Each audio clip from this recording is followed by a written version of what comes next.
Boom! Hello and welcome to the Executive Protection Lifestyle Podcast, Season 4. With your host, Byron Rodgers. This podcast is dedicated to the executive protection practitioner, the private security professional. In this podcast, we're going to talk about the mental, emotional, psychological, physiological fitness that goes into being an efficient and effective executive protection agent. Whether you're in law enforcement, whether you're a mom that's looking at how to protect her children, or a father that's focused on how to protect his family, I believe this podcast has something for all of you. We might even get into some tales from the crypts of true Hollywood stories from time to time.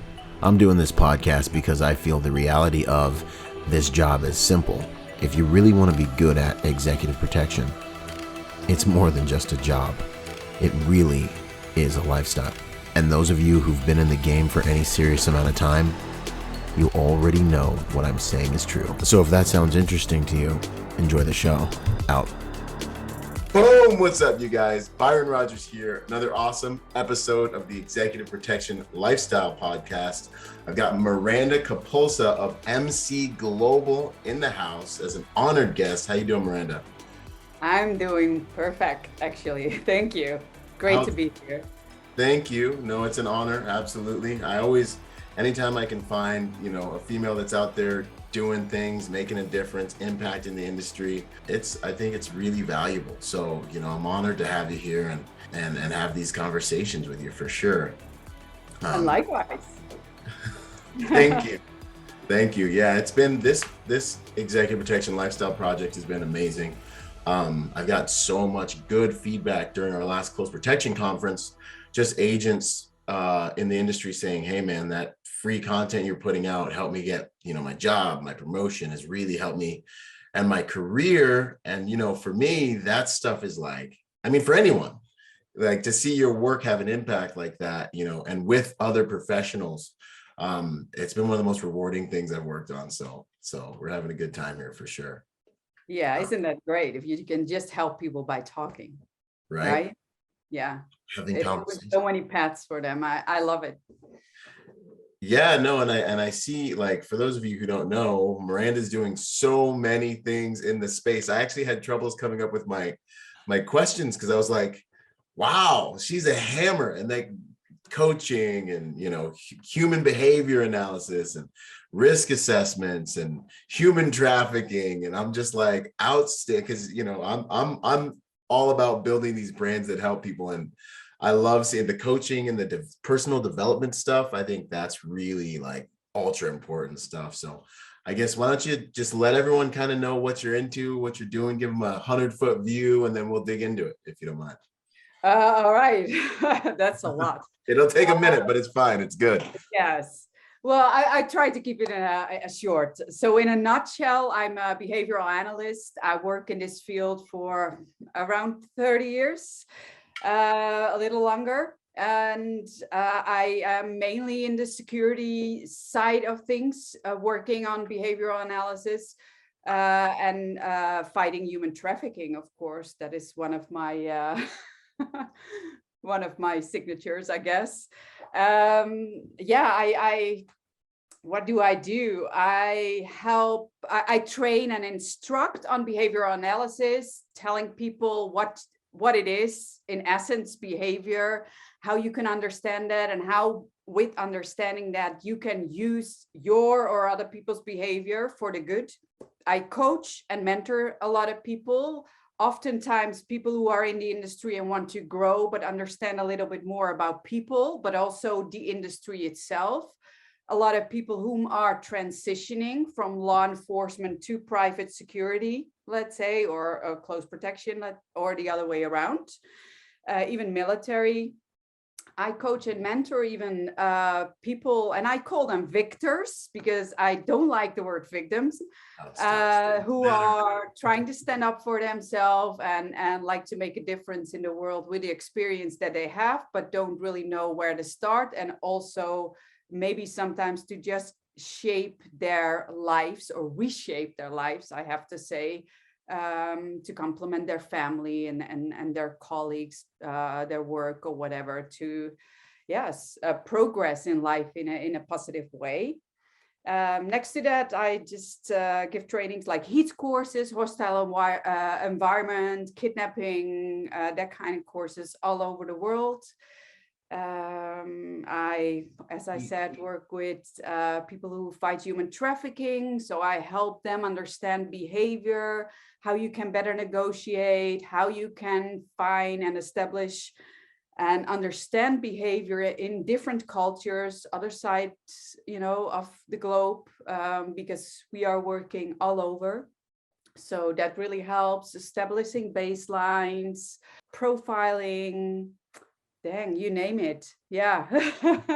Exactly. That's how I was like, when I found your website, I was like, wow. And no wonder you were speaking at the Close Protection Conference, because you have so much to give, for sure. I mean, the thing I love about the behavioral analysis, it's something that I'm really big on, because obviously I'm all about the hard skills and stuff too, but with the brands and when it comes to like trying to help people, I think it's so underrated and goes so undervalued, the reality of these soft skills.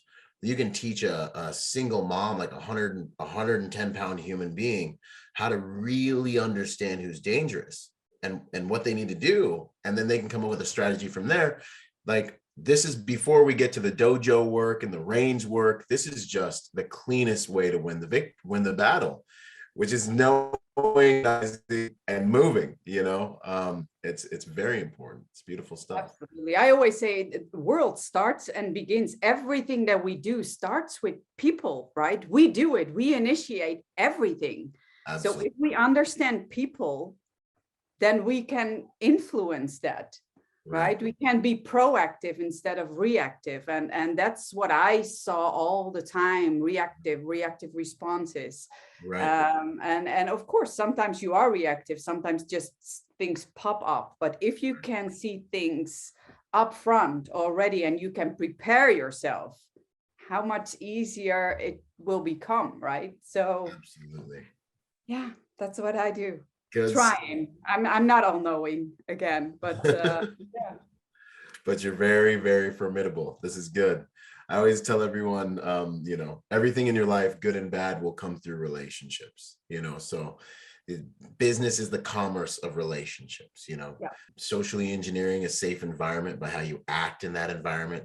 This is the good stuff everyone doesn't pay attention to.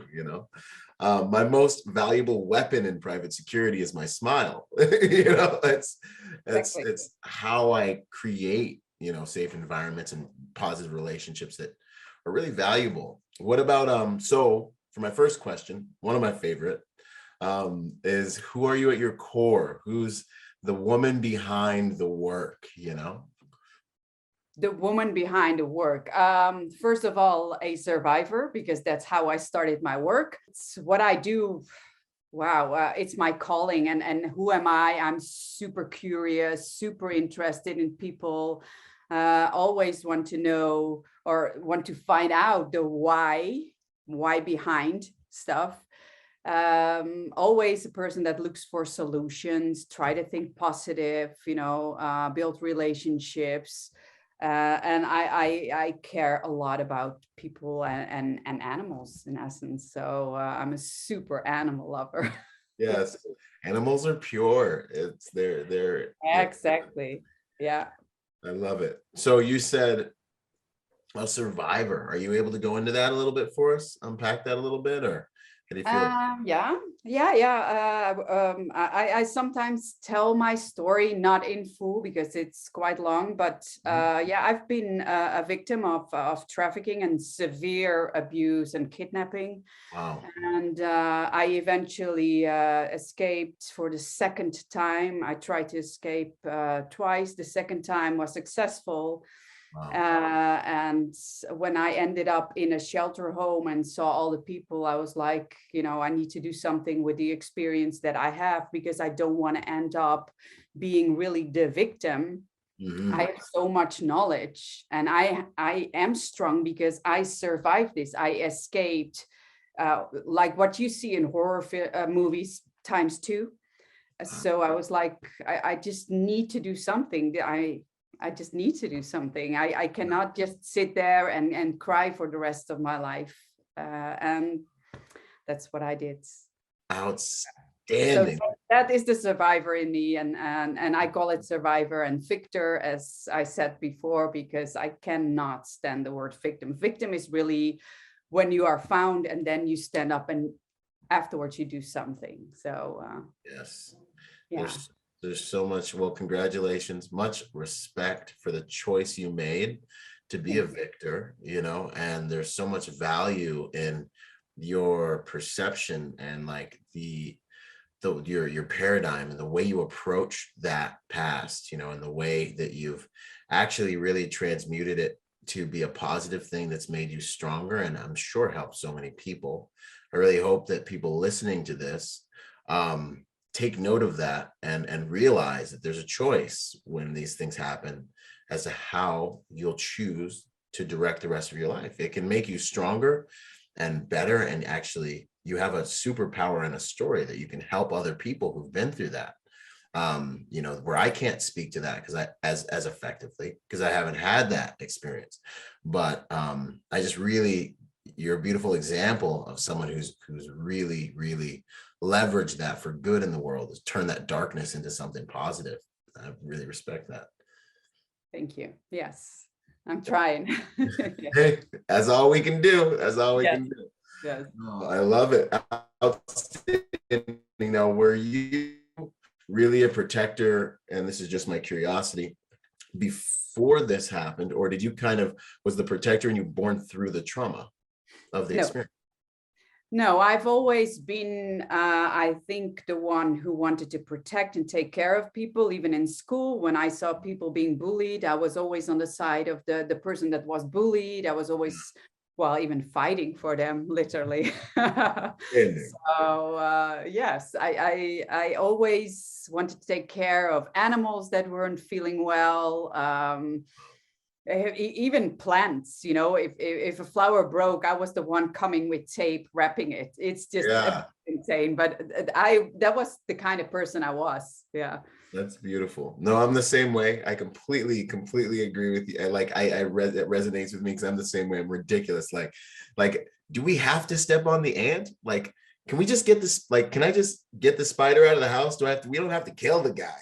Like, I'm that guy. You know, he's just trying to find some food, you know? So no, I totally understand that. That's awesome. Because I always ask this question because I have this thing I talk about called the protector DNA, you know, and I think that protectors are really the white blood cells in the body of humanity. Like, we're here to set a standard against darkness, against evil. Yeah. It's not enough to be a good person. You've got to be formidable. And I think there are people all over the world, no matter what job they have, that have this thing inside of them. And I really want to contribute to them becoming more formidable and trained and, you know, efficient, you know, and recognize this inside themselves. I think it'll make the world a safer place, you know, so it's interesting.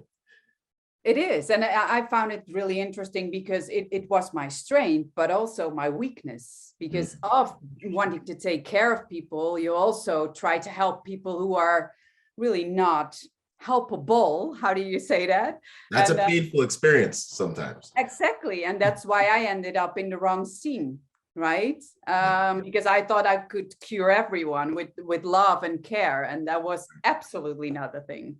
Yeah. Or not the case. So yeah.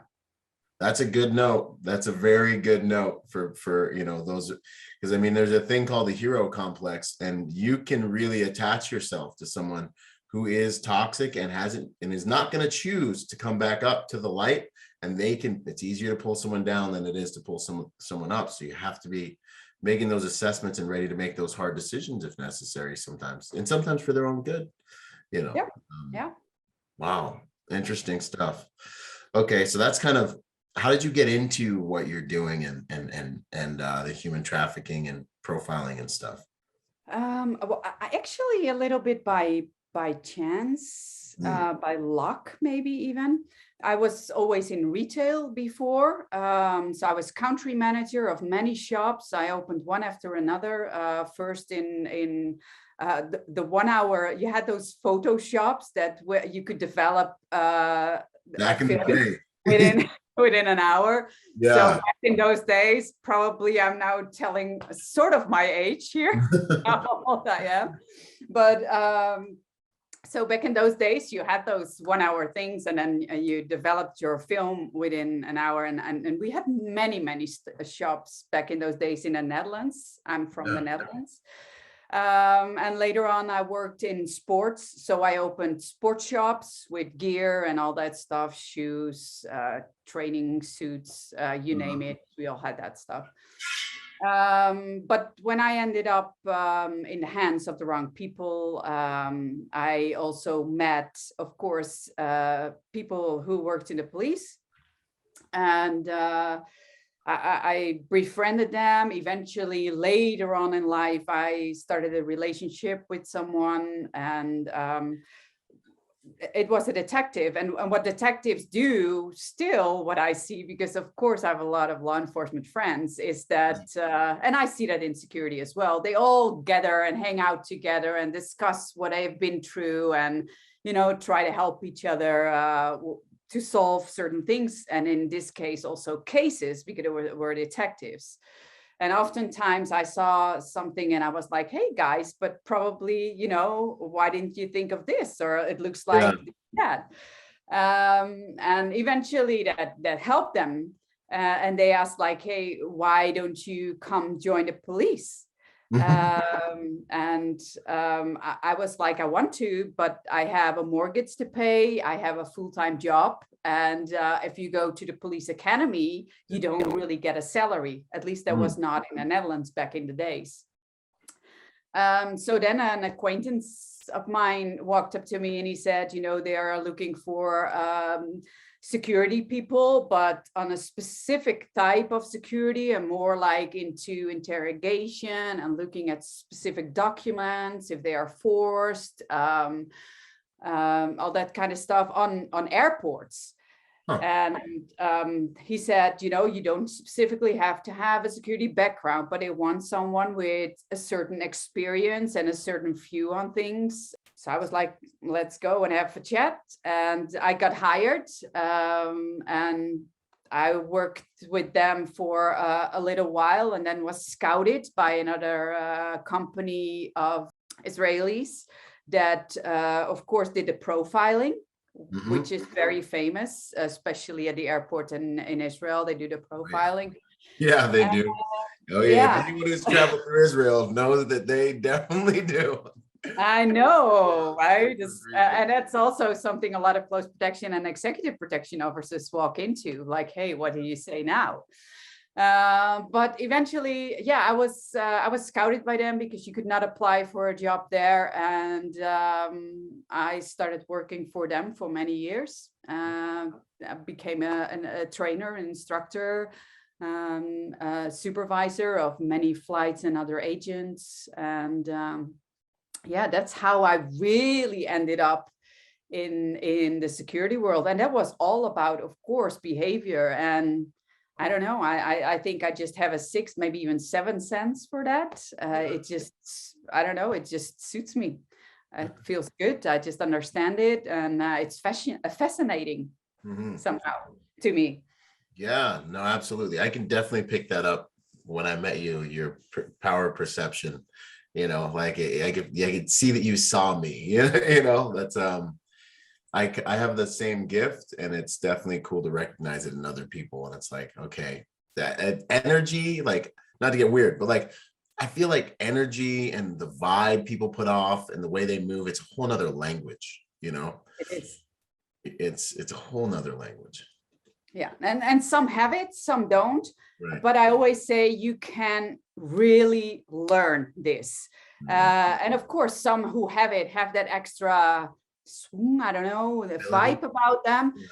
But overall, you can learn so much. So if people say, well, I probably won't understand this or cannot do this, I always say, sorry for my language, but that's bullshit. It's just everyone can learn this. And I always say we should start teaching this from, you know, from like when kids grow up, parents need to teach their kids and schools need to teach this. And even then the world will be already a better place. I just know. Absolutely. 100%, because good people will be more formidable. It's the same. That's exactly the mission right there. Yeah, we are so distracted by everything that is going on this globe right now, and especially now when all the mobile phones and computers and all the internet and everything came up. I mean, we get more and more distracted, but if we just use all our senses that we all have, you know, we just got them. Everyone has them. It's a We gift. all we need to do is learn how to use them again. Right. Absolutely. I love it. What would, when you on your website, it says where security, risk, and human behavior intersect. What Yes. does that slogan mean to you? It's so interesting to me. For me, it is more about what I always saw was a lot of things were very in security then focused on operations, strategics, logistics, but not so much about the human aspect. And I was like, the people that work are humans, right? The people that you interact with, it are humans. Right. They all have their behavior. The people you look for faults in or for deviant behavior, they're all humans. So why have we not implemented this in the whole system? And I did that all the time, and a lot of times a lot of people didn't take that seriously, and they were like, why do we do this?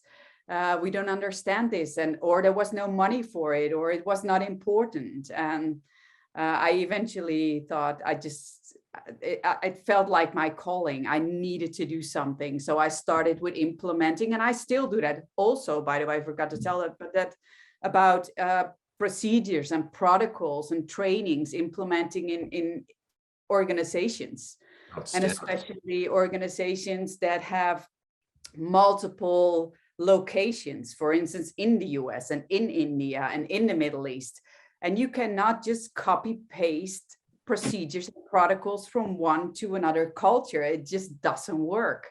Right. So I just thought this is the missing link. We have to do something with it. And that's how I started. So I don't only use it for like criminal profiling, but just for organizations and people as a whole.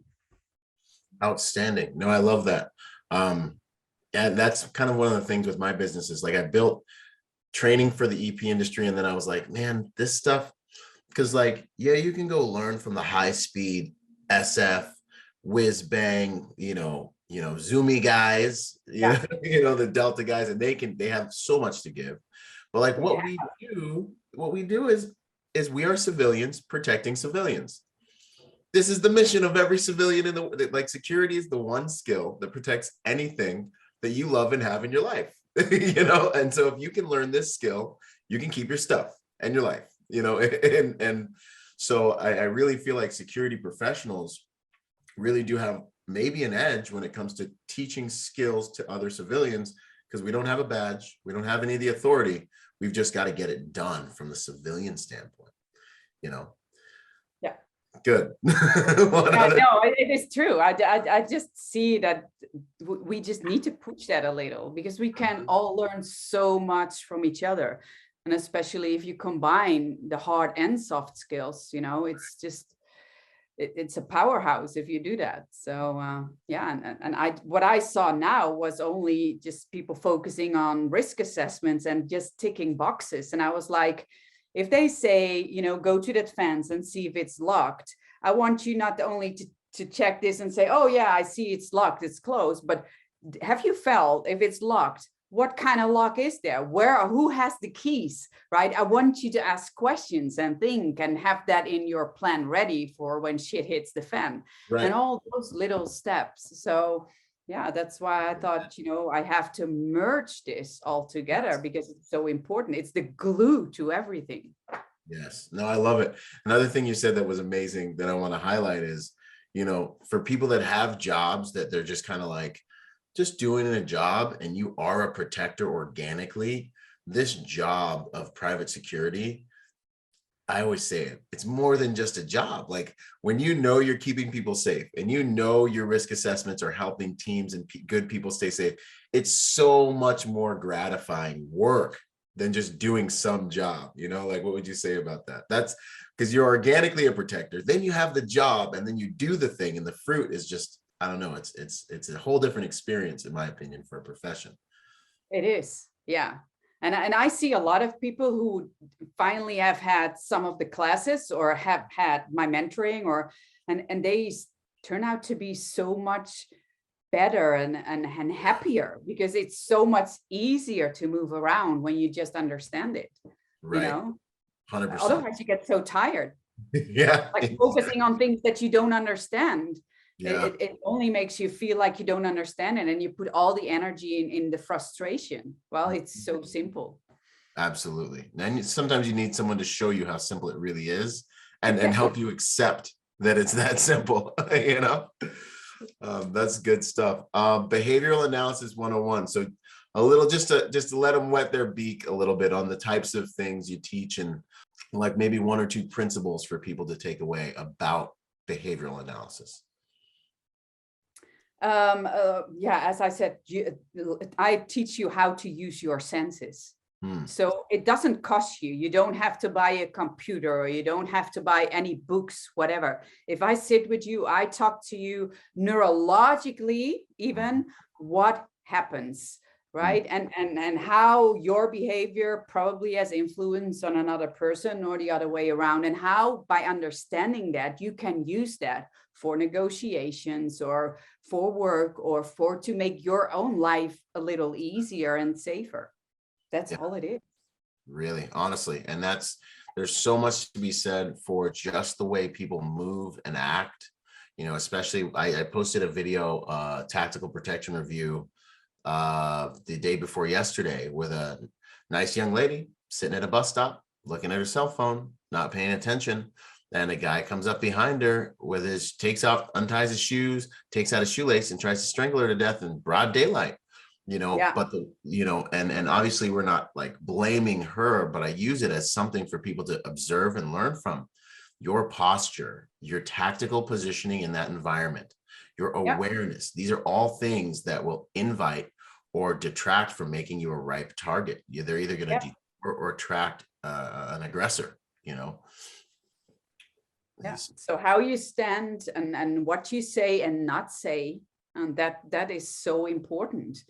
Yeah, your awareness levels. I mean, that's what's it about, right? Especially in security, but also in just real life. I always say what I teach, or when I work with you, it's not only helpful in your job, but also in your private life. It will give you only, you know, things that you can work with, and you can teach your family and protect them by just even only sharing certain examples. And that's what you do too with your little videos. I think they are amazing. Yeah. Yeah, thank you. I appreciate that. Yeah. It's like, you know, the friction point that caused me to do that work was, you know, me being, you know, I have 5 sisters, and telling them like, hey, you know, make sure you're looking around. Don't sit in your car and play on your phone, you know, get the car moving. They're always like, oh yeah, whatever. And I'm like, okay, you know what? I'm going to start showing people in real life that what I'm saying is real. And they've worked out really good. What would you say if you saw someone, you know, if you were at a bus stop and you're assessing somebody as a possible, you know, an aggressor? What types of things stand out for you? What types of things do you look for when you're assessing someone? It depends actually also on the culture, because in every culture that even moves differently. Right. Some cultures are used to have a man standing close to females, but some cultures have not. So that is already, there can be a sign or a signal that, hey, why, you know, in our culture, the females stand here, the man here, why is he coming closer? But also nights, some people are just, or they are all of a sudden you see them pump up, or they are really pretending not to pay attention, but you see that they have some sort of alertness. Yeah. Exactly. So there are so many signs, but the thing is, if you listen to your gut feeling, really another sense, what I teach about, you just notice that something is off, but you will not notice it when you are on those spots, like for instance, a bus stop, on your phone, because you don't see things. Oh, your awareness is here. Also, yeah, but what I also see, and it's a lot what I see with my trainings, and especially with the hostile awareness trainings, in where we really attack people or give them assignments, where all their like stress levels go up, and once they think they have accomplished the assignment, another thing comes after. But because of they have accomplished something, and that you can also see when people come from work and they finally are out of the office and they have fought with their boss, or they've been bullied the whole day, and they're finally in their phew, I've done this, it's over with. They're totally not aware. They are focused on themselves and other things, and that's oftentimes when it happens. Yeah. So you always have to have a certain level of awareness. Yes, 100%. No, I love that. Awareness is definitely where it begins. Yeah. What would you say about human trafficking? Are there any trends you're seeing out in the field, or things that you would tell people to look out for, or any updates on what's going on with that game in the world? Well, sadly, I have to say it's becoming more and more. I mean, I think it's the fastest growing criminal enterprise in the world, right? It's like 150 billion goes on in there a year, and for as far as we know, there are like 40 million victims that we know about. So those are the reported ones per year, kind of.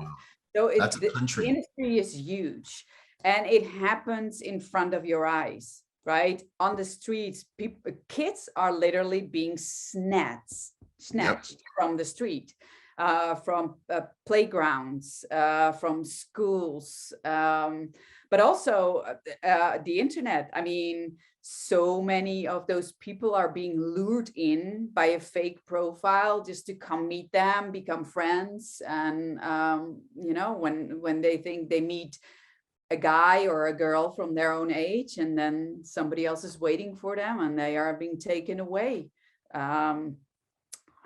Well, you see it everywhere in clubs, and now with big events, even in the US, a lot is going on. All those big events. Well, we have seen, heard about Super Bowl, but not only those, but it's happening everywhere. The hotels or motels, really, they are full. Airbnbs, that are being used, and those people who are renting it out, they are not even aware of it themselves. Yeah. So, yeah, a lot is going on. And of course, we are going all over the globe, Middle East and Asia and Africa, you name it. It's just so big. So the only thing you can do is just, pay attention. And what I think should be done is to have a better report system or reporting system, not only for victims, but also for people who suspect something, because that is still not the way I would like to see it, let's say, because a lot of people are hesitant to report something. They're afraid they see something. But there's so much going on. There's so much going on. It's horrible. Yeah, no, absolutely. I completely agree. Are there any, if there are protectors that are listening to this that want to get involved in this fight, do you know of any organizations or ways for them to maybe tap in with you guys, or any other organizations that could positively, let them put their skills to use positively?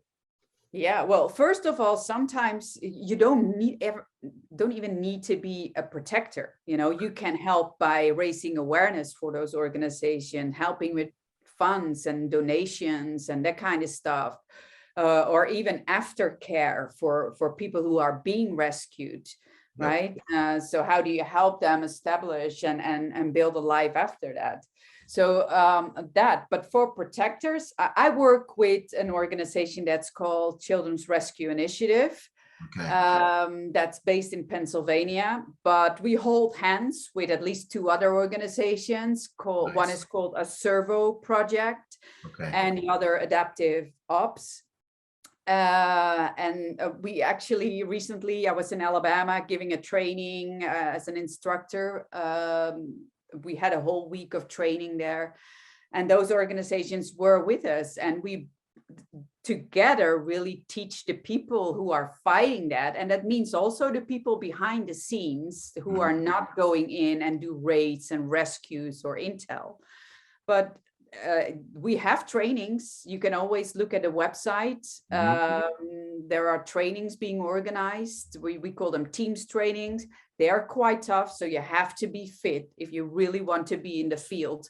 And not only fit, but you have to be mentally really stable and be open to really constructive feedback and work on yourself, because this is not a field in where you can, make mistakes. This is not just a guarding job for a building. This is really rescuing people, and people who are traumatized. Yes. So, it's double, I always say. And I also, of course, help with training executive and close protection, especially in covert.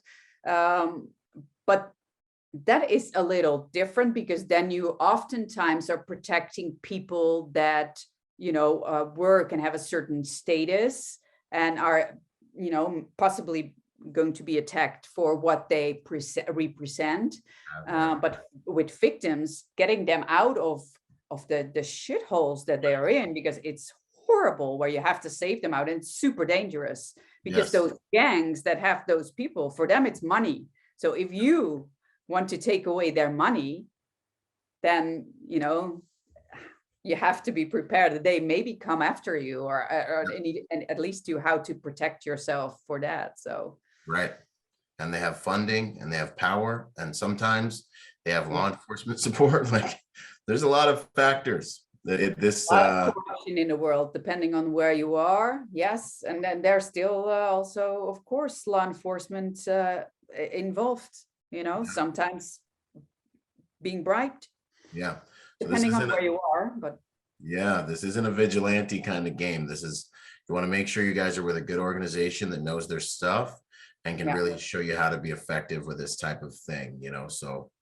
But if you want to have a good training and really understand what an organization does, I really would recommend one of those 3 organizations. CRI specifically has a training to go into the field and do rescues, but also for aftercare. Azervo really is into, also intel and trying to find information about pedophiles and organizations, where they are, where people are trapped. We all work together in hand in hand with law enforcement, by the way, because we are not by law allowed to just go in, do raids and rescue those people. So we work with law enforcement, and it was and is still extremely difficult, because law enforcement is busy enough for itself. But thankfully, more and more they are understanding what we are doing, and they are willing to work together. And in Alabama, where we had an amazing chief that was speaking and telling us how they work together with organizations, the anti-human trafficking organizations that I work for. So, and they're great people. Adaptive Ops is going after teenager fugitives, or they do a lot of also intel, by the way, as Servo as well. We CRI as well, a lot of observations. They even do probation things. So they do so many things. It's amazing the skills that those organizations have, and they all are like family to me. I mean, we work together, we trust each other, and we try to make each other better. That's what I always say, like, together we are stronger, because we combine our knowledge. And when you do that, then, you become just better at that. And that's what we need. I agree 100%. A rising tide lifts all ships at sea. My goal with this podcast and with everything has always been to really unite us as an industry, and really canonize and crystallize the contributions everyone's making in their corners of the industry for people to really understand and learn and get better. I love that. I actually met Bruce Mhm. from CRI at one of the close protection events Outstanding. I think also in Vegas, like 5-6 years ago. I don't even remember, but yeah, a long time ago. And Can- that's how we got in touch. And he and the was rest speaking is there about history. his organization, and I was like, I need to be there. Outstanding. That's awesome. Yeah. Can you send me links for those so we can put them in the show notes after this? Absolutely. Yeah, I have even one page on my own business website dedicated to CRI. Nice. So yeah. Okay. Nice. Solid. I think I have your website up here anyway. I can put it in. So let's see here. Hardest lessons. We're getting to the closing questions. Hardest lesson you've learned in the field? Dealing with egos. In our industry, especially. Yeah, man. Yeah, I think that that's probably one of the hardest things. Also, at first, of course, trying to fight for my spot as a female in the security industry. But I think I sort of found my spot in there now after 30 years. Yeah, I think that's also one of the reasons why I did so much in security. And, you know, of course, I worked in law enforcement as a chief of police in Amsterdam. I did a lot of semi-government work, just because I wanted to have more knowledge, just because I always found or thought that I had to prove myself. So probably, I think that was for me the hardest lesson. I mean, I just love what I do. Yeah. So in that sense, I don't know if it's hard, but I really do think the egos, you know, nobody knows everything. I wish that people understood that there is no place for egos in security. If you go, I always say, if you want to work in security, you do that because you want to protect someone, not your own ego. Come on, you know, just work together. Make sure that that person or that family is protected. Yeah.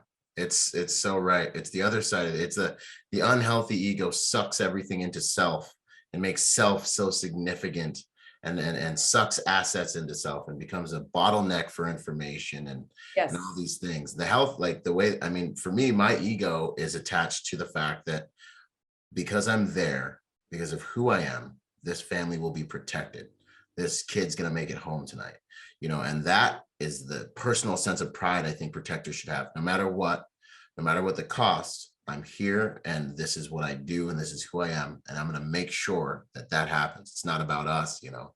And I've seen egos really just gum up and stop up and mess up operations. I agree with you 100%. Do you have any advice for women in the private security industry or in these industries that you'd like to pass? Yeah, you just really have to go for it, and you really have to show your boundaries. I'm sure. Because it's like in the normal world. I mean, men and women, there is oftentimes a lot of attraction and playing. Yep. But yeah, that goes both ways. I mean, it's always like how women should behave, but I sometimes say, like, why is it always how women should behave or how women should dress? Why is it not the other way around? It's both ways. Right.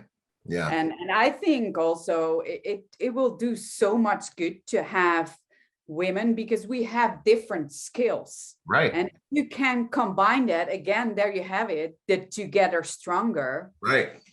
Why don't you merge together in a positive way? And if it's really about security for that person, if it's really about protection, why don't you want the best? Right. The ego. Yeah, put away. I mean, and even oftentimes, you know, we are all, even the females, we are all sort of alphas. Right. Type A personalities everywhere. But that's something different than ego.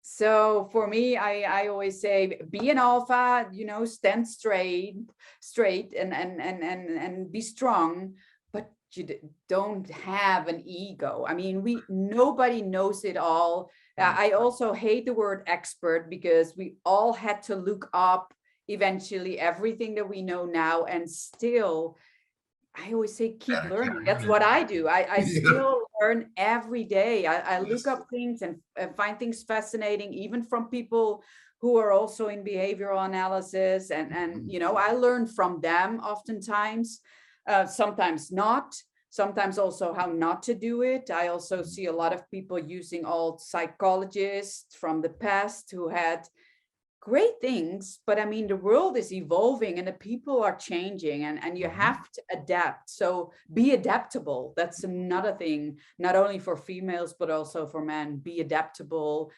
learn about cultures. It's so important because the world get more and more emerged. I mean, so many people from other cultures, you know, come and live everywhere in the world. It's becoming more and more easy. And especially with immigration nowadays. You know, if we just all build a world together, or if we are all building little islands, that's quite, you know, the difference. So no, I love it. That's everything you said is gospel. It's 100% correct. I always be a student. Make sure you're competent, you know what I mean, so that you can be above reproach. Like, you know, one of my things is just, you know, if someone doesn't like me or has a problem with me, it's going to be because it's their problem, because I'm going to be professional and I'm going to be competent, and that's going to be their judgment and their issue as best as I can make it, you know. And I think, you know, you do have to prove yourself, you know, whether you're a man or female, but it's very important, I think, because it's kind of it's a male dominated industry. Everyone's looking at you to see if you're going to be competent, you know, if you can earn that spot at the table. I think that's great advice. And then boundaries, you know, obviously for everyone, but yeah, for females, it's just the human experience that men are going to be kind of like, hey, what's up at times. Yeah, it's just going to happen. You know, I think it's just going to happen. So I love that stuff. What would you say was your proudest moment in the field? I'm freestyling here, so I didn't give you these questions. I know, I'm just thinking about what is my proudest moment. You know? I think seeing other people succeed in, you know, when I help them, because again, and probably a lot of people know that it's never about me for me. It's really about helping other people. I really also always say, you know, stay humble, because people are so over screaming themselves. Why, if you have knowledge, why don't you help another person? Right, to become better, so the world becomes a safer place. That's what you wanted, right? Or do you want all the work and is that your bread? I always say. Yeah, no, I love it. Security brats. And that makes perfect sense with, you know, the coaching and stuff.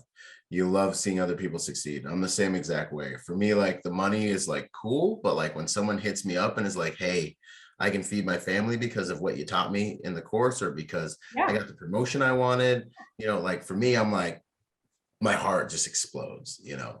I love that stuff. That's really you know, that's the value. That's awesome.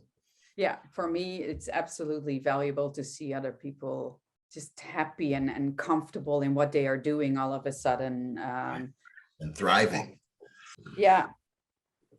Favorite quote, mantra, saying?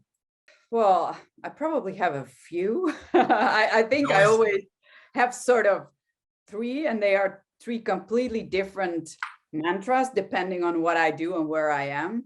Especially when times are tough, and we all have that, whether private. I've seen it now, especially during COVID, where a lot of people had no work, didn't know how to feed their families, but also were in challenging situations, sometimes abroad with no one they knew. So I'm a Christian, so probably that's why I find it a really important one. But I always say I can do all things to Christ who strengthens me. And that's my mantra. I can do this. I can do this. And it's more like, no matter what the circumstances you face, you can do this, right? You are not alone. You can do this. So that's awesome. That quote got me through boot camp, got me through so many things. I'm a Christian. Oh yeah. And now even when I work out, I am always like, Father, thank you for giving me the strength. Even when before I lift anything, I just always am like, thank you for giving me the strength. And the more we do, the more he empowers us to do. And but that quote, man, when I hit the wall multiple times in the Marine Corps, or was like left, had crazy experiences in combat where I was just like, I have not, like, I don't have anything. I don't have anything left, Father. That's when I was able to be like, Lord, and that I can do all things through Christ who's given me strength. He'll never give you more than you can handle. You just don't know how much you can handle, and he's going to help you figure it out. Right. And every time you think I cannot go on anymore, and then there is a little light or a little way out, or just, I love that. So that's one. The other one is stay humble. I always say that, stay humble, because sometimes one day something will hit you and everything you screamed, you become this small. So stay humble, because when you stay humble, I always say you get more friends, and they will be able and willing also more to help you than when you were always screaming and being the guy or girl that, whipping. Yeah, no, it's true. And pride comes before a fall. Pride is inaccurate confidence. So you're blinded, and I always say that when you have inaccurate confidence and you're running towards a cliff, it's very dangerous. You stay humble. It's like, you don't have that insecurity. You don't have to pretend. You don't have to be the loudest guy in the room. You're calm. But what I think really helps that is confidence is an experience with yourself. You know what you can do, your limitations, your capabilities. And if you're learning and working on yourself, that relationship with yourself is healthy and you really understand. And I think that's how we can really stay humble and grounded. It's beautiful stuff. It's so important, especially in our industry. Guys get on with a big client and they're on jets and they think they're the guy all of a sudden. It's so dangerous. Yeah, and that actually leads into my third one, because I always have three, and that's more like in the observing phase of others that you want in your circle. And I always say, be aware of those who let opportunity control their loyalty. Yeah, that's huge. They are dangerous. Some people are only loyal, I say, to their needs of you, and once their needs change, their loyalty changes too. And for me, loyalty is like so important. Yeah.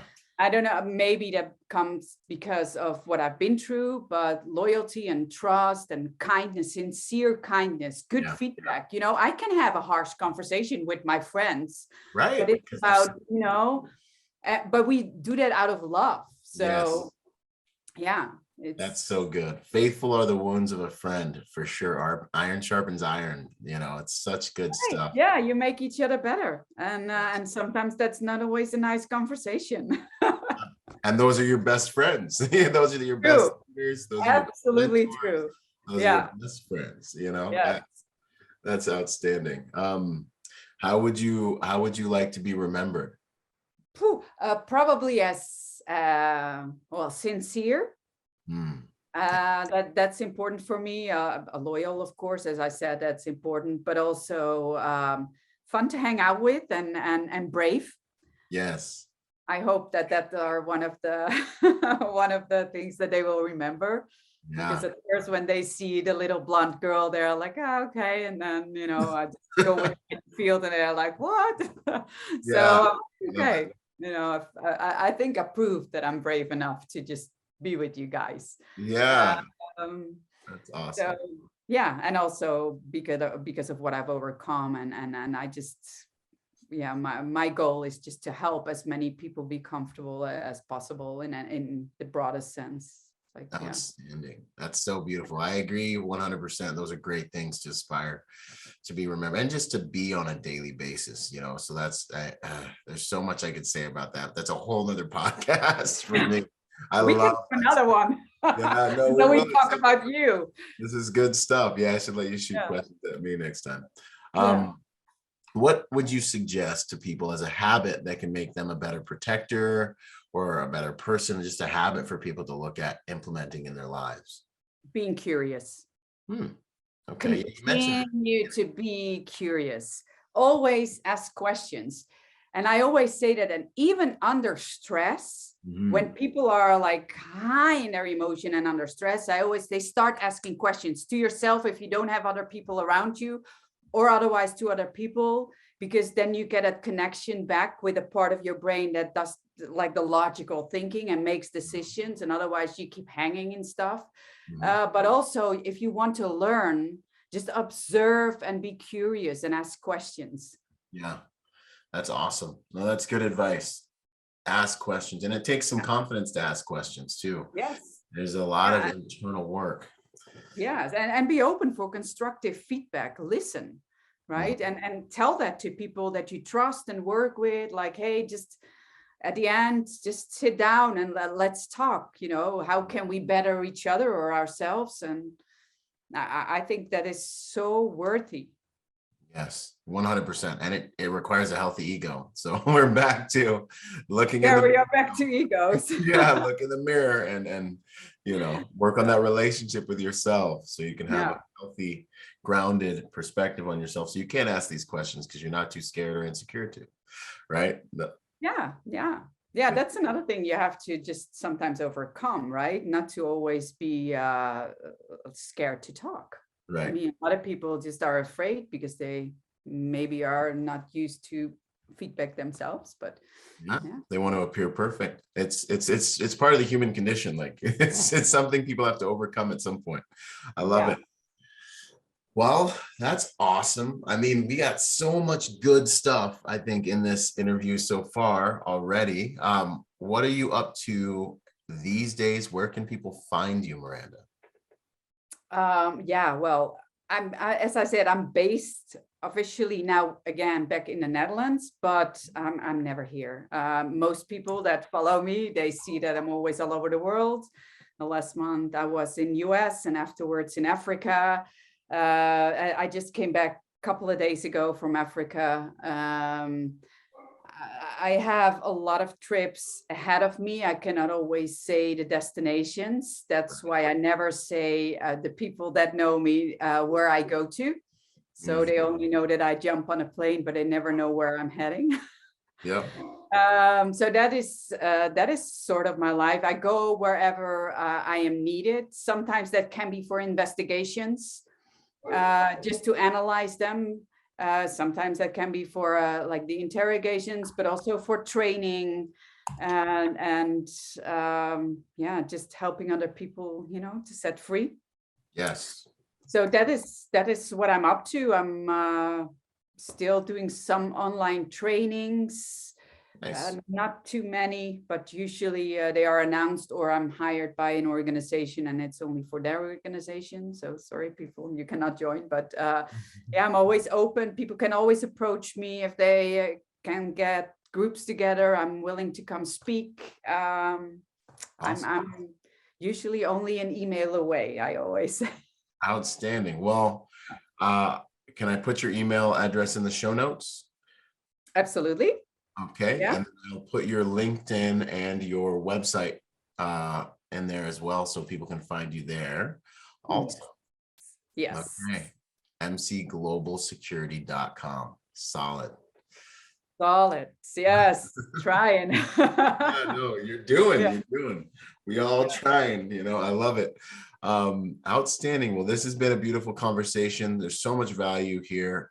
Thank you so much for spending this time with me, Miranda. It's been an honor and a privilege, and I hope to do more cool stuff with you for sure. You're a bright light in our industry and in the world. I noticed that the second I saw you, and it's awesome to be able to learn more about that. Thank you. Yes, thank you, and an honor to be here. And I hope we can work together and with all the listeners and viewers. Actually, here, right? It's viewers. Yeah. Yes. So please reach out if there are any cool projects. I'm always here. Outstanding. Yeah. Okay. Awesome. Well, that's where we'll sign off, y'all. Thanks so much once again, and we'll see y'all on the next episode. Boom. Yo, if you're a private security professional wanting to take your game to the next level, go to executiveprotectiontrainingday.com to check out my personal success package for private security professionals. Check it out, executiveprotectiontrainingday.com. And remember, y'all, Hard skills do save lives, but soft skills get you paid. Boom.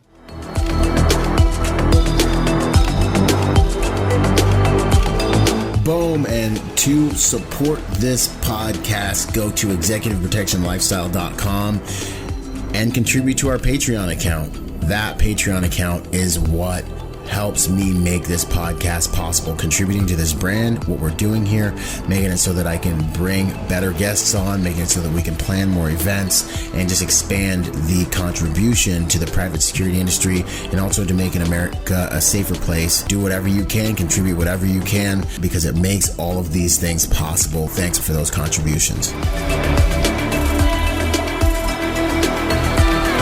Yo, and before we go, I got to shout out to the sponsors, starting out with Primary Weapon Systems, PWS. They truly are the evolution of the rifle. Use Byron for 10% off. Grayman & Company, the most comfortable tactical suits in the game. Use Byron for 10% off with them.